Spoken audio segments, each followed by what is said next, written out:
part civilized, part not. Oh, just talking to myself. So, here we are, still in the introduction of DBT. I'm going to take this out so that we can at least look. Me and nobody. That was the intro page. I'm going to do that page in a minute.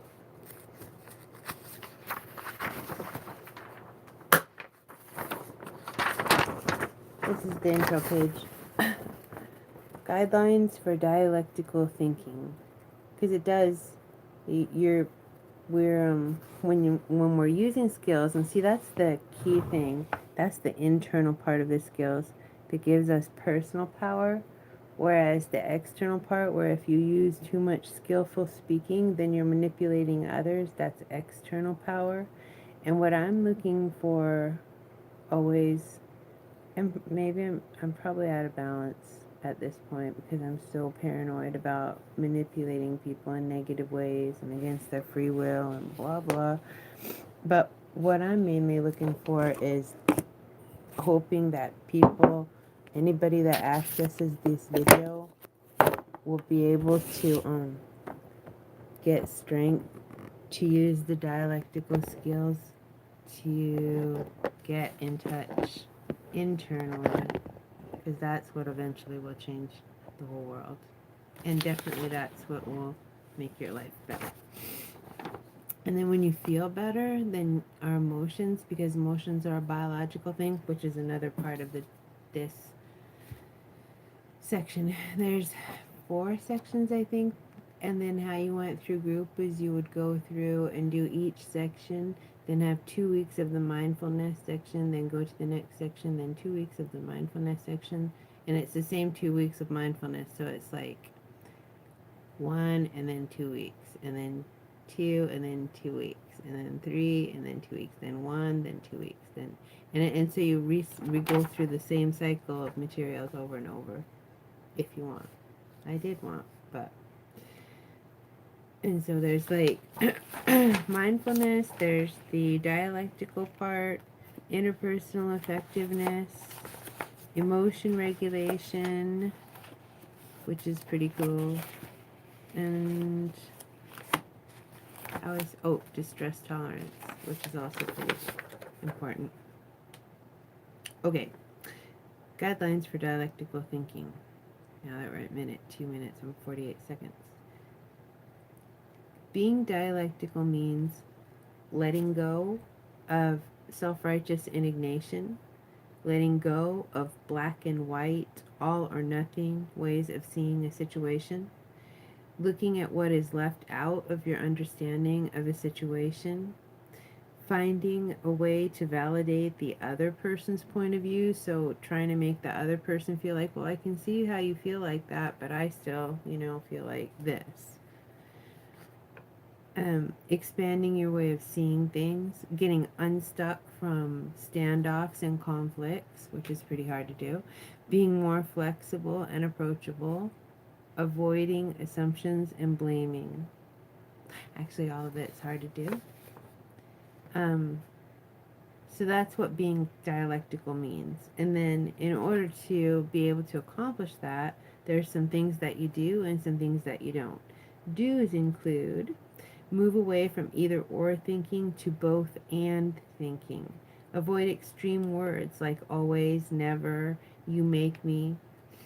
An example, instead of saying everyone always treats me unfairly, which of course pretty much as far as I'm aware of in most cases that's not going to be the complete truth, and so you can modify that and say sometimes I'm treated fairly and at other times I'm treated unfairly. Or you could just take it simply and say, maybe some people do always treat you unfairly, and so you could say some people always treat me unfairly, but that leaves open the fact that some people treat you fairly. Or you could say, man, sometimes I feel like everyone treats me unfairly, and then you're modifying the situation by making it like that's how I feel. Because maybe you just don't feel like sometimes I'm treated fairly and and other times I'm treated unfairly. Maybe you really feel like everyone always treats you unfairly. So then just say it like that. Just say it like, so it's not a true statement. It's not like you're stating a fact. You're just being like, I feel like everyone treats me unfairly. And so it's like, then you're dramatic, but at least you're telling the truth. And you're feeling the truth in your heart. So, another do is practice. And I'm just giving you observations from my personal experience. So if in my personal experience, that has really personally helped me. That's my testimonial on that. So I'm not saying that from a professional advice experience or scientific based research experience or anything like that. I'm saying that from my personal experience with life over half a century, and this material's validation of my experience by giving it a verbal, written, like I can read it, and that's the way the Bible was when the Bible was invented. I think that was like the first holy, well, and then of course there was the burning of the Alexandria library, so of course that's the first provable holy scripture that we have. And I know that's going to irritate Christian people, but that's just the way how it is. We all know that Alexandria got burned.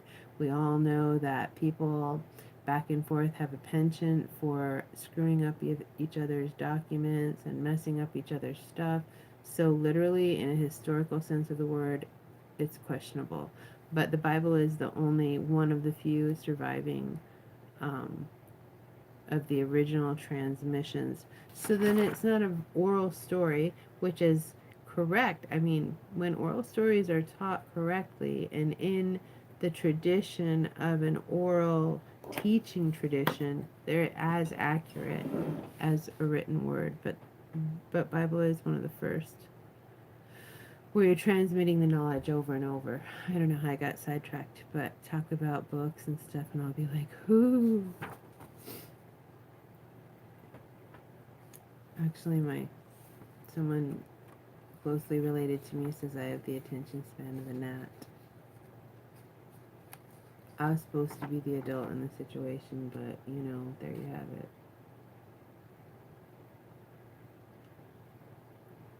Now, where were we? So, back to the everyone and nothing. So, unfairly, I'm like, you just gotta be true to how you feel. So, yes, the sometimes I'm treated unfairly and fairly is really logical and really grown up, but sometimes we don't feel like a grown up. We really feel the other way, so then you can just validate it by making it a feeling statement instead of a factual statement. Onward. So, another do is practice looking at all sides of a situation or points of view. Find the kernel of truth in every side. Sometimes it's a big kernel, sometimes it's not.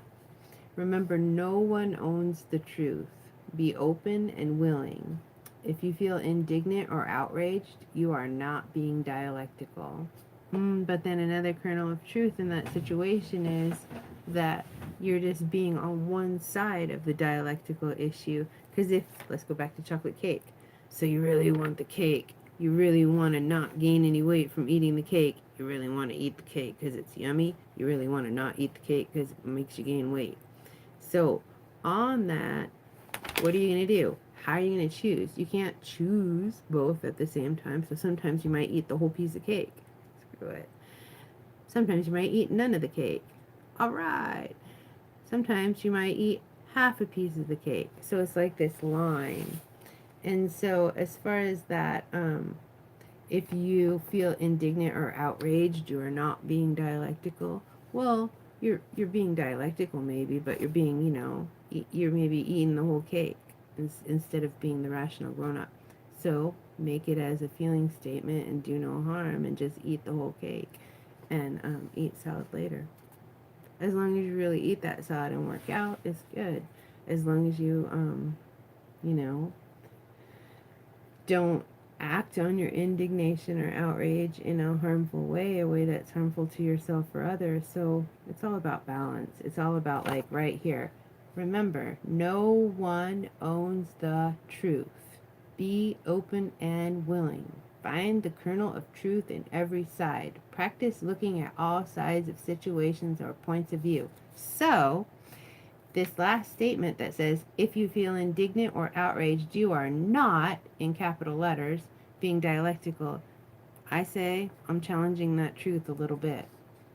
Most of the time, it's probably not the best way to be dialectical, but I'm not going to say in capital letters that it's not part of the dialectical process.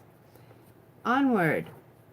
Use I feel statements instead of you are statements. Now, before I got into dialectical behavior stuff, I'm just like dealing with a lot of power trippers and power tripping on myself and my life. And I used to be really in a victim mindset where I was like, "You made me, ah," you know what I mean? Or you know, I don't know. It's just like a aggressor or victim mindset. So that's like if you be like a you, I feel statement instead of a you are, then your I feel, before I got into this, I feel like that takes back the power into us, because then you're not giving the power of your statement to that other person. You're not being like they made you blow up or say bad things, because you're just like, you could be like, when I'm around you, I notice that there's a lot of negative energy, and then I end up saying bad things. And so, you know, people say that to me, I just say, all right, well, I feel the same way. But mostly I say that to them too. So any other stories that are out there, let me just change that narrative. And that's always been the case. I'm just stubborn. Right now, I'm in the middle of an argument with God, which probably God just gave me biblical evidence of it. But I already knew. But we're arguing. So here I am. I'm happy because that gives me the strength to do the videos that I wanted to do anyway. And I'm doing something positive, and I'm being positive, and I'm being a good person as best as I can, and without being perfect. And I hope that I'm helping people somehow.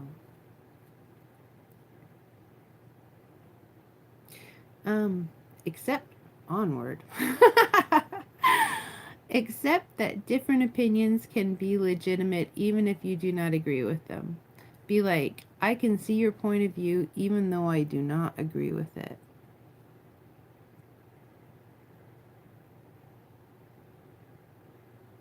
I can't say anything about that. Some things that you definitely don't want to do in order to be able to be dialectical and have dialectical thinking is, don't assume that you know what others are thinking. Ask them to clarify. That's really super hard. You have to be like, what do you mean when you said that? Or be like, when you said that, I felt like you were saying that, you know, I was this. And then if people keep track, because apparently people lie quite a bit. And don't expect others to know what you are thinking. Be clear. Be like, what I'm trying to say is this. And if you do it bad, then go back and clarify. Do it. Yeah, it's hard for me, and then I like it. That's why I like writing. Then you can go back and edit and leave your words. Then people can like go through the situation without having to be like, oh, so much patience as they try and clarify what the heck you're trying to say. That was me being PG, not listening to the people that say I can't cuss, but I really like don't want to bring that to the children if any kids happen to see this. So that is page 2. Guidelines for dialectical thinking. How it's done, the process. And my next thing is going to be doing these ones. It's like when you first start the class, there's a little bit of thing that people go through, and so I'm just going to share that with people so that you can make the agreement with yourself if you want, or maybe if people are going to do this with friends or whatever, you can make agreement, and you can know what are wise things or not wise things to do. Because when we're doing like a lot of internal work like this, things get stirred up inside you. It's like stirring up a soup. Things will come up like, oh, that carrot, I forgot I put carrots in there. I hate carrots, you know, you get triggered. So why would you put carrots in your own stew? But maybe your mom made your stew for you, or maybe the husband made your stew, you know. So it's like stuff will get stirred up. So in the groups, you have to be in individual counseling in order to do the actual dialectical behavior therapy stuff.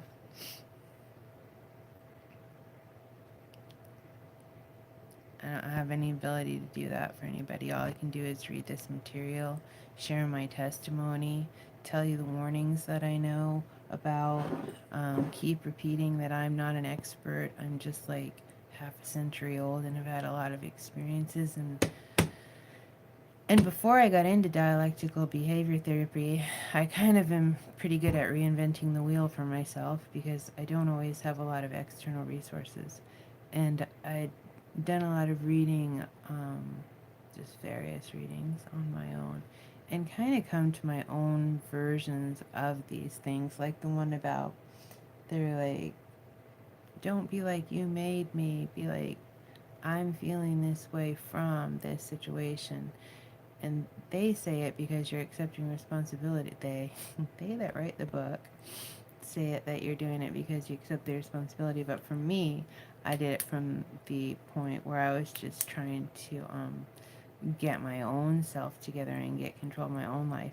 And so I just would be like, no, you're not making me do that. I'm doing it by myself. And so that gives the evil people that want to hurt me a little bit more knowledge about into my psyche.